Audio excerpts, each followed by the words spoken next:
हम्म कल तक हम लोग स्वर और व्यंजन की यात्रा कर रहे थे। स्वर क्या है वो समझा दिया, व्यंजन क्या है वो समझा दिया।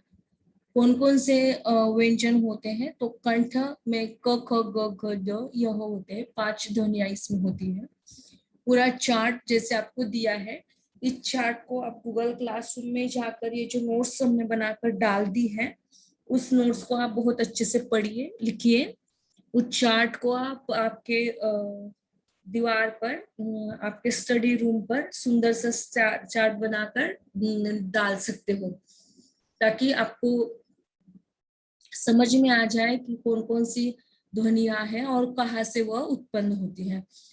जैसे ही आप दीवार पर डालोगे ये चार्ट ऐसे का ऐसा बनाकर, तो आपका ढेर सारे प्रश्न आपके यही से तैयार होंगे, और यकीन कीजिएगा कि ज्यादा से ज्यादा सवालों की बौछारें यहाँ से ही होगी। तो कंठ ध्वनियां कौन सी है, तो क ख ग घ च। तालव्य ध्वनि आपको याद क्या रखना है, क च ट त प, है ना। क च ट त प से क्या तात्पर्य है, तो कंठ, तालव्य, मूर्धन्य, दंत्य, ओष्ठ। ये 5 बातें आपको बहुत अच्छे से याद कर लेनी है। क च ट त प को यदि याद कर लिया आपने, कंठ, तालव्य, मूर्धन्य, दंत, ओष्ठ को, तो आपको कभी भी दिक्कत किसी भी समय में नहीं आएगी। यहाँ आप लोगों को सवाल इन्हीं ध्वनियों पर ज्यादा तौर पर पूछा जाता है। फिर अंतस्थ मतलब जो आखिरी होते हैं, ऊष्मा माने ज्यादा ऊष्मा लगती है, मतलब ऊर्जा ज्यादा लगती है। संयुक्त का तात्पर्य होता है कि जो 2 व्यंजनों से मिलकर बनता है। द्विगुण यानी 2 रूपों में बनता है, ड और ढ। तो ये कुल मिलाकर हमारे 52 वर्ण होते हैं। कौन कौन से हैं, कैसे, उसका चार्ट आपके सम्मुख दिया। अब चलते हैं स्वर पर। तो स्वरों का वर्गीकरण के आधार बताए, खास तौर पर बताया जाए तो आपको यही यहाँ तक ही पूछा जाएगा आपके एग्जाम में, बहुत ज्यादा डीप में ये आगे का हिस्सा नहीं होगा। पर आपको समझा दे कि कौन कौन से होते हैं। एक्चुअल में देखा जाए तो ये सारी चीजें आपकी हो चुकी है। ये क्या हो रहा है इनसे, अभी सीधा किया था हमने, ये फिर से हो जाता है ऐसा। ओके। तो स्थान के आधार पर, तो स्थान का आशय मुख के स्थिर अवयव है, जिनका सहयोग स्वर के उच्चारण में लिया जाता है। जिसे कंठ के रूप में जिन स्वरों का उच्चारण कंठ की सहायता से लिया जाता है, उन्हें कंठ स्वर कहते हैं। जैसे अ, आहा उच्चारण करके देखिए, हम कंठ से बात कर रहे हैं। तालव्य से तात्पर्य कि तालु के उच्चारित स्वर को तालव्य के ध्वनिया कहते हैं। जैसे मतलब बता दिया इसके पूर्व भी आपको, ई मूर्धन्य ध्वनिया मूर्धा से उच्चारित मूर्धन्य कहलाती है, जैसे री, ऋषि वाला री। दंत से ध्वनिया, तो जिन स्वरों के उच्चारण में दांतों की सहायता ली जाती है वो दंत कहा जाता है, दंत ध्वनिया कही जाती है। जैसे रू, रू का उच्चारण करते देखिएगा कि दांत, जीवा, ओष्ठ क्या उच्चारित करते हैं, ओष्ठ ध्वनिया को उच्चारण करते थे। ऊ का उच्चारण करके देखिए हमारे ओष्ठ कैसे हो रहे हैं ना, जिसकी सहायता ओष्ठ से ली जाती है। कंठ और तालव्य मतलब दोनों कंठ तालव्य मन कर दोनों को मिलाकर लिया जाता है। ए छोटा ए बड़ा ए। देखिए उच्चारण करते समय हम ये दोनों वर्ड जो है, जो ध्वनिया है, कंठ और तालव्य से मिलकर आते हैं। अब कंठ और ओष्ठ से मिलकर ओ, ओ, आप खुद इस पे इन्वॉल्व हो जाइएगा। जब तक आपका इन्वॉल्वमेंट इन ध्वनियों के साथ नहीं होगा, जब तक आप उच्चारण नहीं करोगे, है ना, तब तक आपको ये सारी चीजें नहीं समझ में आएगी। क्लियर हो गया। तो अनुनासिक मतलब नासिका के, नासिका विवर के माध्यम से, जिसमें देखिए का उच्चारण करते समय हम नासिका विवर से बात करते हैं ना। कई लोग ऐसे होते हैं कि जो नासिका विवर में बात करते हैं, नाक में बोलते अपन ऐसा उनको कहते हैं। तो ये स्थान के आधार पर, तो स्थान के आधार पर यदि आपको सवाल ऐसा पूछा गया कि स्थान के आधार पर कंठ ध्वनियां कहलाती है, फिर उसमें आ, री, रु, उ, तो कंठ ध्वनियां यहाँ पर यह होगी। आपको समझा दे रहे हैं। इसके पूर्व का चार्ट भी, ये जो चार्ट है ये भी कंठ ध्वनियां क ख ग घ ढ, और उसके बाद में जो आपको बताया ये स्वरों के आधार पर था, माफ कीजिएगा, ये व्यंजनों का बताया हमने, स्वर के आधार पर ये अ आ इ ई उ री ए ओ औ। तो इस प्रकार से अनुस्वार भी है, विसर्ग भी है। तो यहाँ पर आते हुए हमने स्थान के आधार पर बता दिया, स्वरों का उच्चारण कैसे किया जाता है कंठ के माध्यम से। तो ये सारी चीजें आपको शायद समझ में आ गई होगी। आगे बढ़े, आपकी आज्ञा है। क्लियर हो रहा है बेटा आपको? Yes ma'am. हाँ मंगला, आगे बढ़ना है।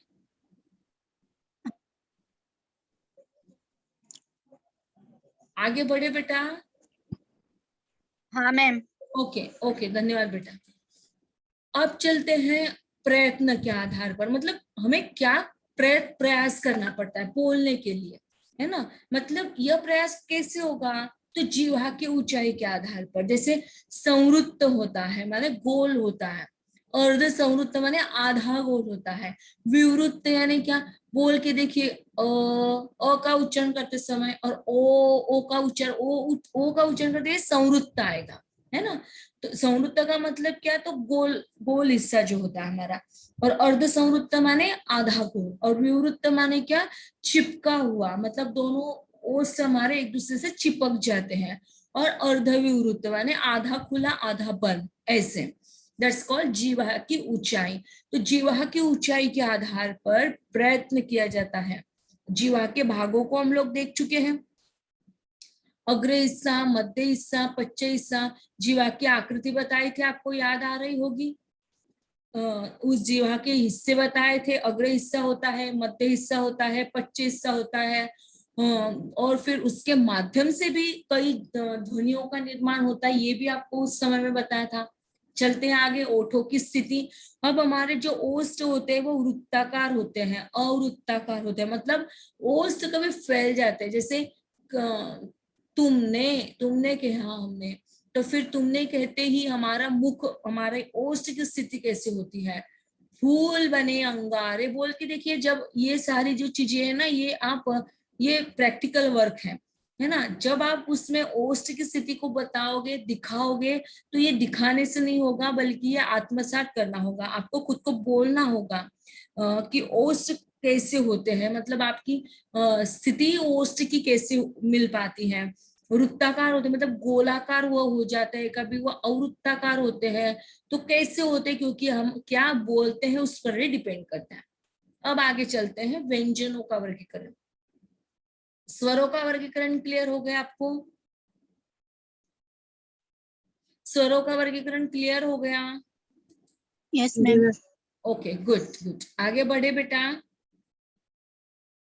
वैशाली की कोई आवाज नहीं आ रही है। वैशाली, क्लियर हो रहा है बेटा आपको?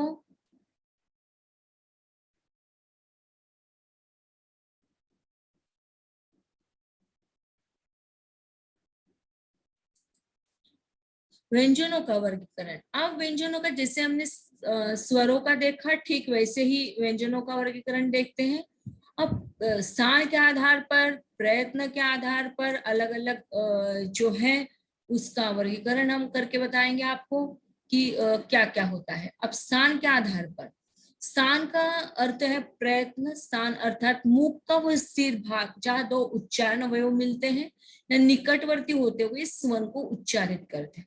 सामान्य रूप से फेफड़ों से निश्रित प्राणवायु वाग यंत्र में जिस स्थान पर स्पर्श, संघर्ष या अवरोध पाती है उसे उच्चारण स्थान कहते हैं।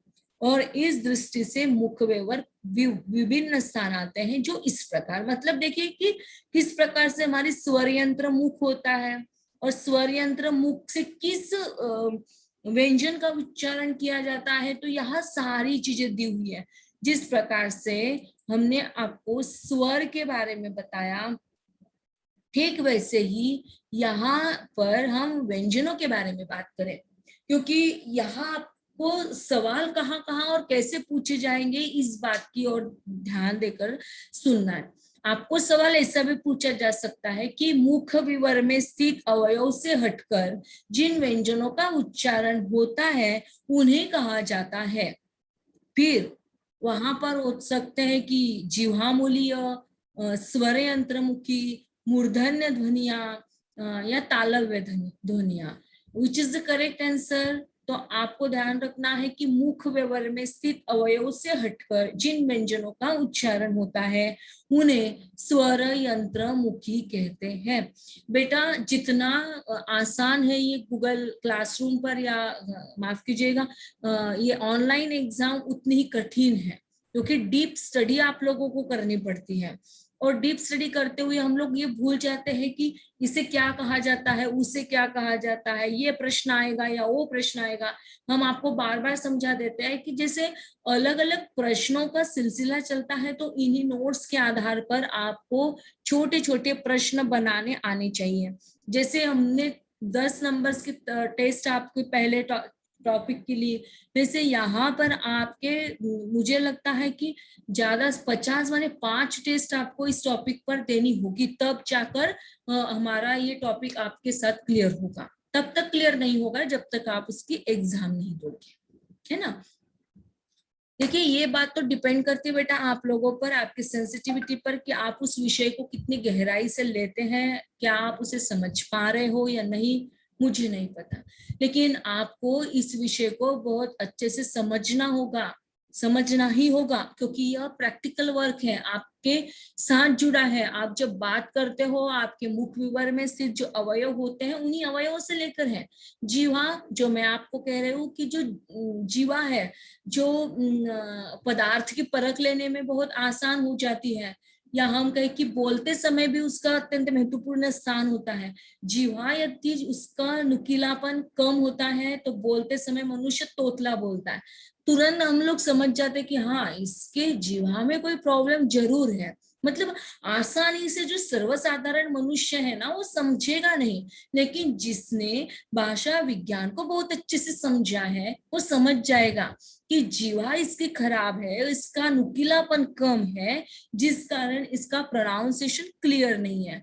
और जिन लोगों का प्रोनाउंसिएशन क्लीन एंड क्लियर होता है, जिनके शब्दों को आप बहुत अच्छे से समझ और समझा सकते हैं, उन व्यक्तियों को अपन समझा सकते कि नहीं इनकी जीवा बहुत ही अच्छी है, मतलब वो नुकीली है ना। तो ये बात जितना भाषा वैज्ञानिक समझ सकता है उतना आम इंसान नहीं समझ सकता। और जब समाज में हम लोग रहते हैं ना, तो समाज में ही भाषा उत्पन्न होती है।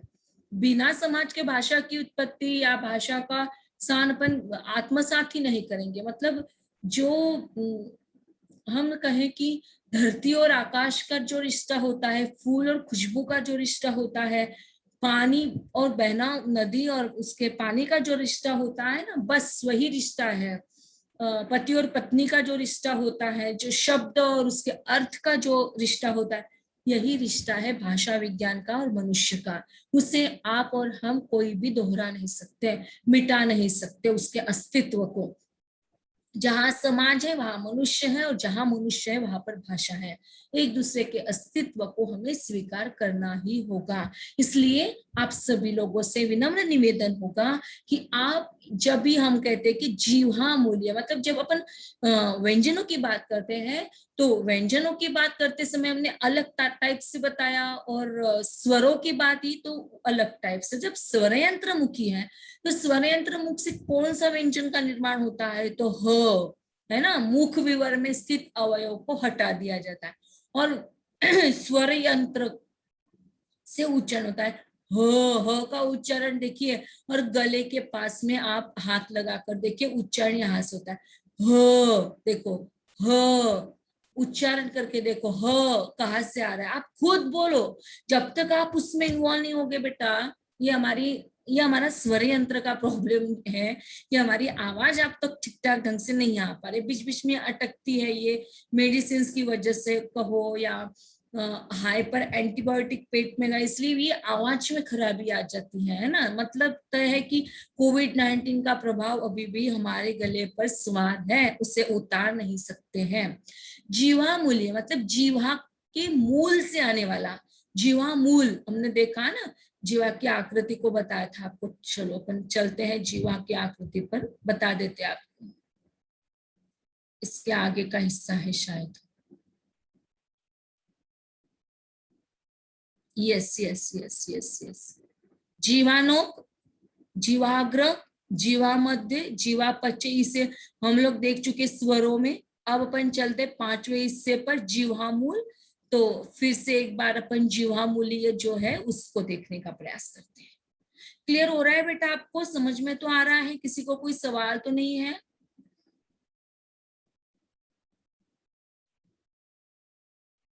बोलोगे कोई? नो मैम, सब क्लियर हो रहे हैं। कौन है? इतने धीमे से बात कर रहे हैं। क्लियर हो रहा है सभी को? जी ma'am. Good good good. Okay, आगे बढ़ते हैं। तो ये जीवा मूल्य क्लियर। तो जीवा मूल से उत्पन्न होते हैं। तो जिन व्यंजनों में जीवा का पृष्ठभाग कंठ का स्पर्श करता है उसे जीवा मूल्य। क, हाँ देखो, ये जीवा का मूल हिस्सा है, मतलब ये जीवा का जहां से उत्पन्न हुई है ये हिस्सा हमारे कंठ को स्पर्श करता है। क उच्चारण करके देखो, ख ग। जब क ख ग यह उच्चारण होता है तो जीवा का आखिरी वाला जो हिस्सा है वह हमारे कंठ को छूता है, और जब दोनों स्पर्श कर पाते हैं तो यहाँ उच्चारण किया जाता है क ख ग। Is that clear? आगे बढ़े। Yes, ma'am. ओके। कोमल तालु, कोमल तालु आज अभी तक हम लोग देख चुके कि कोमल तालु का हिस्सा कहाँ पे है, तो मूर्धा के पिछले हिस्से को, मूर्धा का जो पिछला भाग है उसे कोमल तालु कहते हैं। और जीवा के पच्च भाग से, मतलब हमारी जो जीवा अभी अभी आकृति दिखाई ना, जीवा पच्च, जीवा मध्य, जीवा मूल, जीवा नोक, तो जीवा के पच्च भाग से कोमल तालु का स्पर्श करने पर उच्चारित स्वनों को कोमल तालव्य कहा जाता है।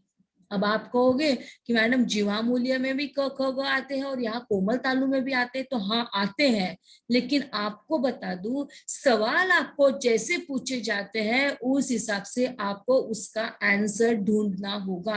कंफ्यूज होने की बात नहीं है, ये टॉपिक आपको बहुत ज्यादा कंफ्यूज करने वाला है, इसलिए आपको 5 या 10 टेस्ट इस टॉपिक पर देनी ही होगी यदि आपकी इच्छा होती है कि जी मैम, एस मैम, हम देने के लिए तैयार हैं।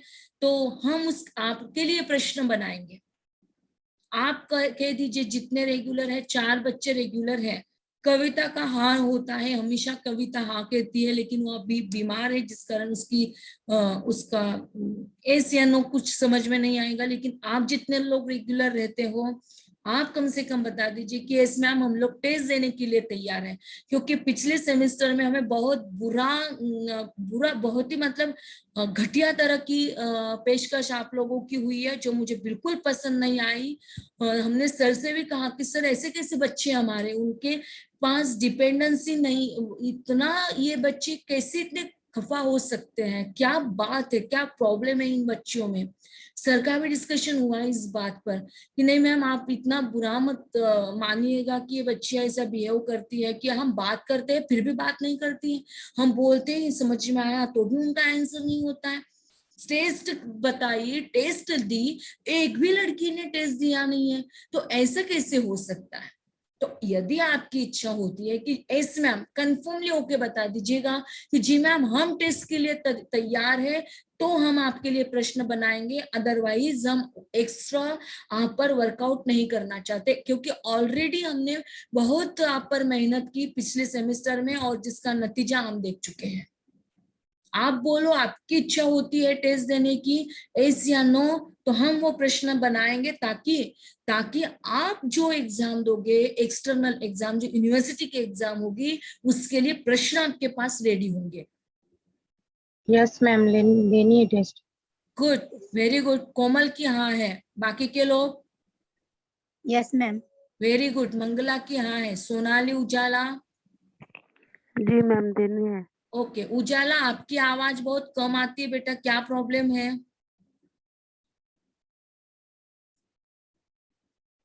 मैम थोड़ा माइक में प्रॉब्लम है इसलिए। ओके ओके, माइक में प्रॉब्लम है तो कोई दिक्कत नहीं है बेटा, लेकिन जैसे स्वर यंत्र में, हमारे स्वर यंत्र में प्रॉब्लम है, वैसे स्वर यंत्र में प्रॉब्लम आपका नहीं होना चाहिए। सोनाली आपका क्या बेटा, देनी है टेस्ट? हम निकाले प्रश्न आज? Yes, ma'am. ओके बेटा, गुड गुड, वेरी गुड बेटा, बहुत अच्छा लगा आपसे ये सुनकर कि आप लोग देना चाहते हो।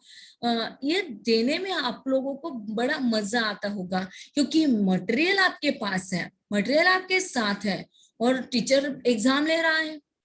और कितना मजा आता है कि हम घर पर बैठे हैं, कोई हमें देखने वाला नहीं है, मटेरियल को खोल कर पढ़ कर हम उसे देख सकते हैं, दे सकते हैं, है ना। ये बात तो बड़ी मजे की आती है, लेकिन इसके लिए भी तैयार नहीं होते हैं तो फिर बहुत बुरा लगता है। तो आपको न्याय देना होगा, हमें नहीं, आपके विषय को। आपको प्यार करना होगा, हमसे नहीं, आपके विषय के साथ। आपको न्याय देना होगा, हमें नहीं, आपके कॉलेज को। आप जहाँ की कर्म भूमि के साथ पल रहे हो, उस कर्म भूमि को आपको न्याय देना होगा। आपको न्याय देना होगा आपके डिपार्टमेंट को, हमारे परिवार को। आपको न्याय देना होगा हमारे विश्वविद्यालय को, ताकि आप हमारे महाविद्यालय की, आप हमारे हमारे परिवार की जान हो, शान हो। और हम चाहते हैं कि आपका ये लास्ट ईयर अत्यंत शानदार हो।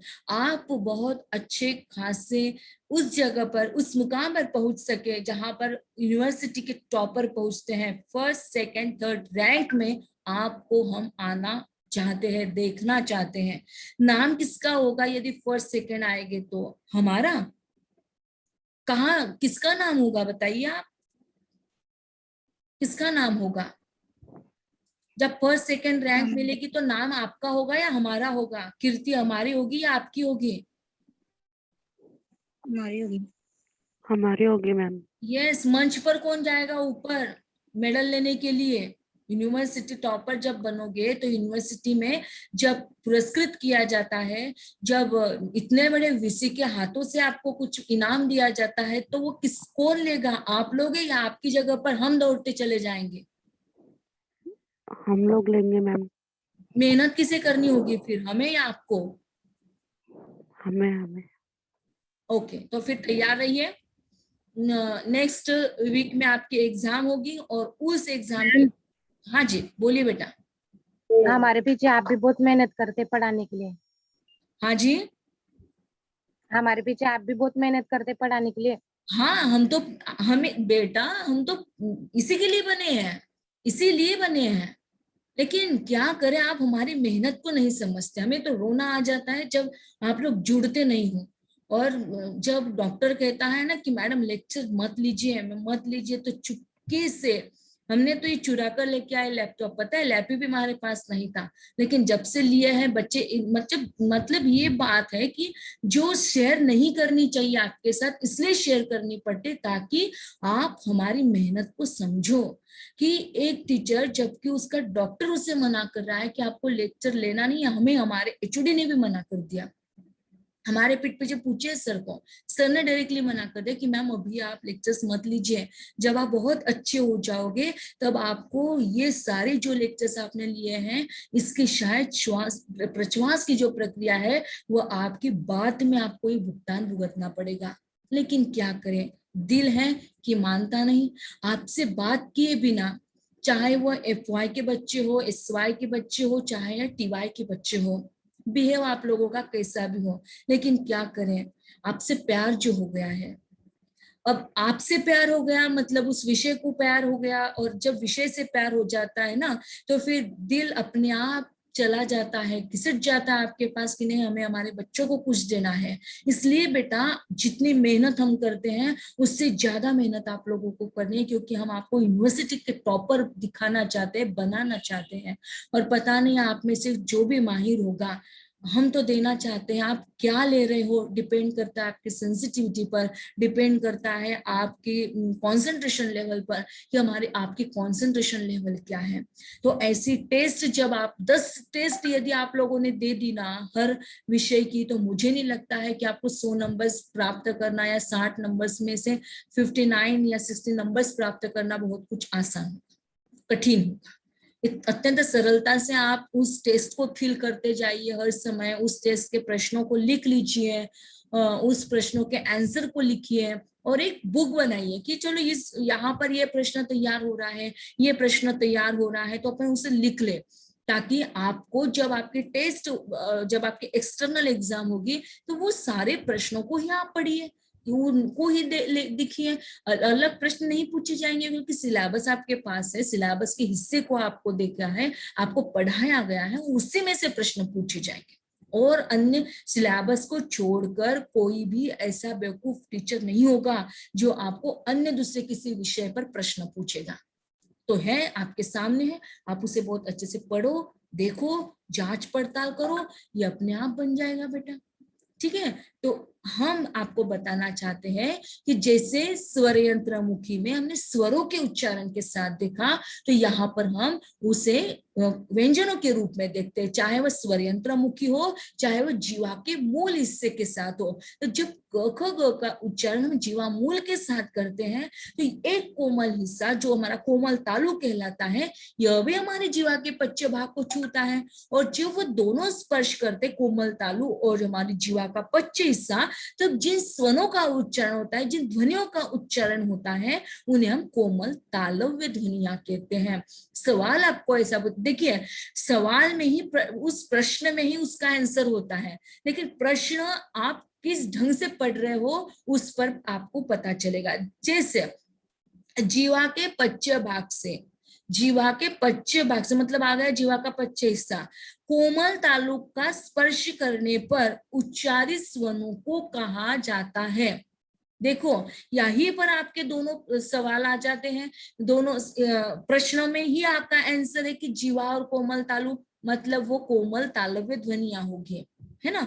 तो सवाल जैसा पूछा गया है, और यदि वहां पर कोमल तालव्य होता है या कठोर तालव्य होता है, जीवामूलीय होता है, तो आपको ध्यान देना है कि जीवामूल तो इसमें है नहीं, जीवा पच्चे भाग है और उसमें कोमल तालु है, मतलब निश्चित ही इसका आंसर कोमल तालु हो सकता है, नहीं यही है। यह बात आपको ध्यान में रखनी है। अब यदि ऐसा सवाल पूछा जाता है कि कोमल तालव्य ध्वनियां हैं, ऐसा यदि सवाल पूछा जाता है कोमल तालव्य ध्वनियां है, तो फिर ये पूरी ध्वनियां जहां पर होगी क ख ग घ ड, ये ध्वनियां जहां होगी उसे आप कहिए। लेकिन जहां आपको ऐसा दिखाई, ये भी देंगे ऑप्शंस में आपको क ख ग भी होगा, लेकिन जिसके आगे घ और ड नहीं है वह कोमल तालव्य ध्वनियां नहीं हो सकती। तो करेक्ट आंसर आपका यही होना चाहिए, इसे आपको ध्यान में रखना होगा, अदरवाइज कंफ्यूज मत हो जाइएगा, क्योंकि टाइम पर हम लोग कंफ्यूज हो जाते हैं और हमारे नंबर्स घट जाते हैं, और फिर बाद में पता चलता है यार हमें तो ये पता था, हमने तो ये गलती की। लेकिन गलती का एहसास बाद में करने के बाद कुछ नहीं होगा, क्योंकि आप एक ही बार उस समय में फील कर पाते हो। अब चलते आगे, यहाँ तक क्लियर हो या बच्चे सभी को? किसी को कोई सवाल है तो पूछ सकते हैं आप लोग, रुकना है क्या 5 मिनट? किसी को कोई सवाल है बेटा? नहीं मैम, आगे बढ़िए। ओके, धन्यवाद बेटा। अब मूर्धा है ना, मूर्धा पता है आपको कहाँ पर होती है? तो जैसे कोमल तालु और कठोर तालु ये जब मिलते हैं, संधि स्थल होता है, इसका सर्वोच्च स्थान को मूर्धा कहते हैं। और जब जीवा, ये तो जीवा से ही निर्मित है ना, मतलब जहां जीवा मूर्धा को स्पर्श करती है तो वहां से उच्चारित ध्वनि को मूर्धन्य ध्वनिया कहा जाता है। अब आपको सवाल ऐसा भी पूछा जा सकता है, जीवा मूर्धा को स्पर्श करती है तो वहां से उच्चारित ध्वनि को कहा जाता है। फिर आपको ऑप्शंस दिए जाएंगे, मूर्धन्य, तालव्य, कोमल तालव्य, जीवामूलीय या मूर्धन्य।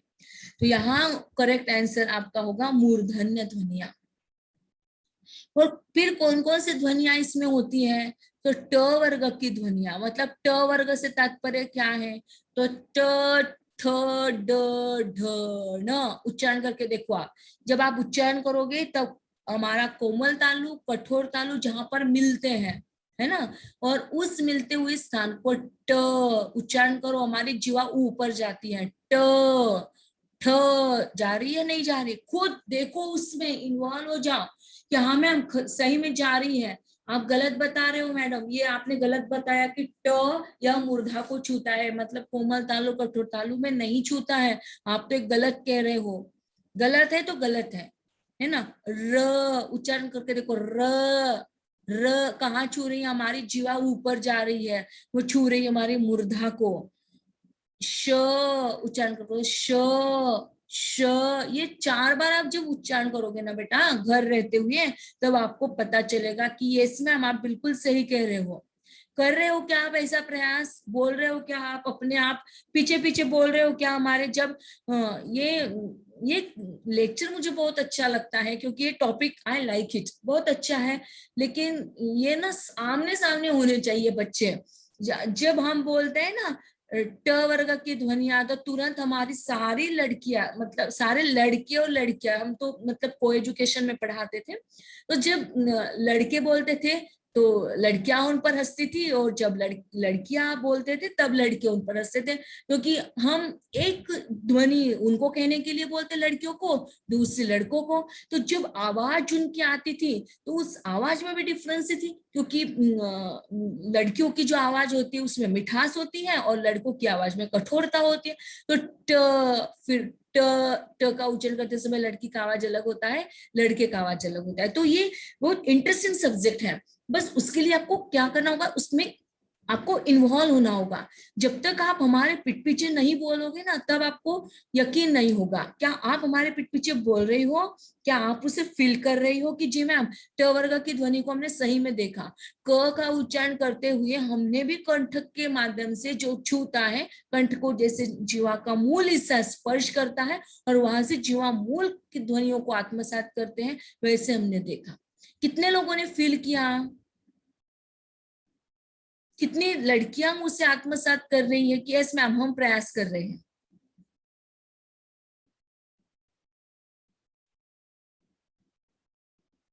कोई बोल रहा है क्या पीछे पीछे? कोई कर रहा है क्या ऐसा? Yes, ma'am.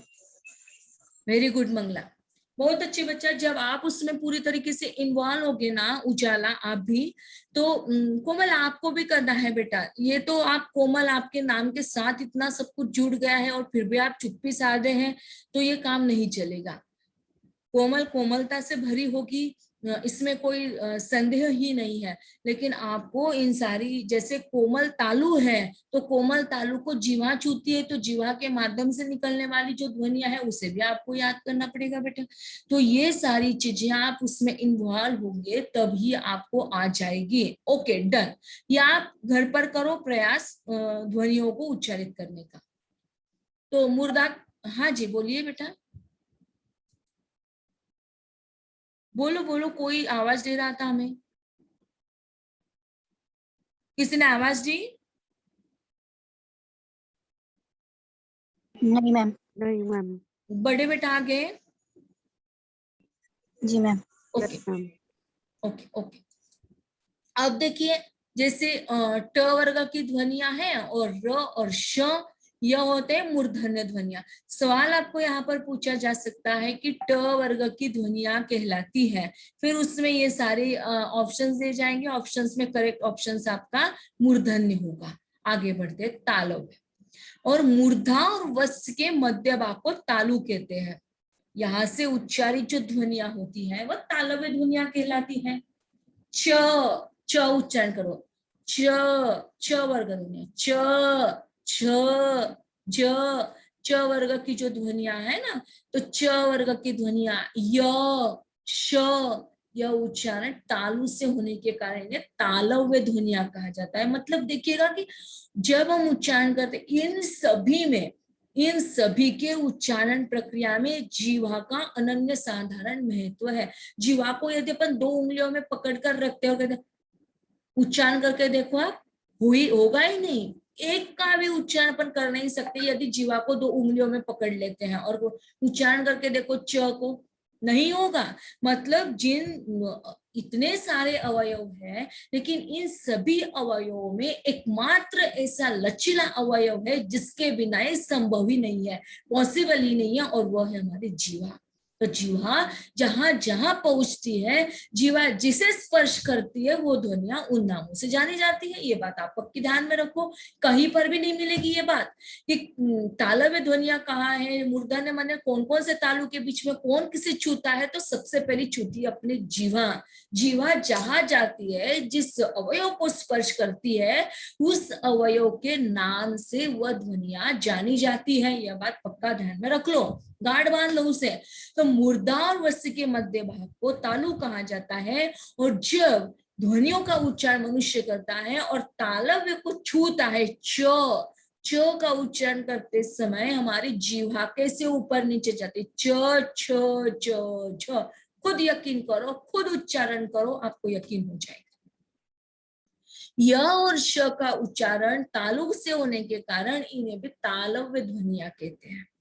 अब वस, जीवा का अग्रभाग जो दांत के ऊपर हिस्से में मसूड़े के पास से स्पर्श होने पर उसे वस ध्वनि का उच्चारण, अंग्रेजी का टी डी न उच्चारण करो। हमारे जीवा कितनी बार हिल रही है ना, कितनी बार हिलती है हमारी टी डी, हिंदी का न, अंग्रेजी का टी और डी जो वत्स ध्वनिया के। आपको सवाल यहाँ पर ये पूछा जाता है ना, हमेशा पूछा जाता है कि अंग्रेजी का टी और डी कौन से ध्वनियों के बीच में आता है, तो ये वत्स ध्वनियों के बीच में आता है। और वत्स ध्वनियों का उच्चारण कहाँ कैसे होता है, तो जीवा के अग्र भाग से दांत के ऊपरी हिस्से मसूड़े के पास स्पर्श होते हैं, तो वो वत्स ध्वनिया कही जाती है, उसे उच्चारण किया जाता है। जो भी कोई स्क्रीनशॉट निकाल रहा होगा वो कृपया इसे निकाल लीजिएगा कि हम दंत ओष्ठ और दंतोष्ठ को लेकर स्थान के आधार पर हम उसे देख रहे हैं, क्योंकि अब समाप्त हो जाएगा और नेक्स्ट वीक में हमें सीधा आपसे बात करनी होगी। तो दंत, दांतों का स्पर्श उच्चारित ध्वनियों को दंत कहा जाता है। त वर्ग की ध्वनियां है त थ, देखिए दंत हमारे कैसे होते हैं। और इनको छोड़कर, त वर्ग को छोड़कर ल और स, यह भी दंत ध्वनियों के बीच में आते हैं। ओष्ठ का बता चुके हैं, जीवा के अग्र हिस्सा जब ओठों को स्पर्श करता है, प, देखो उच्चारण करो, प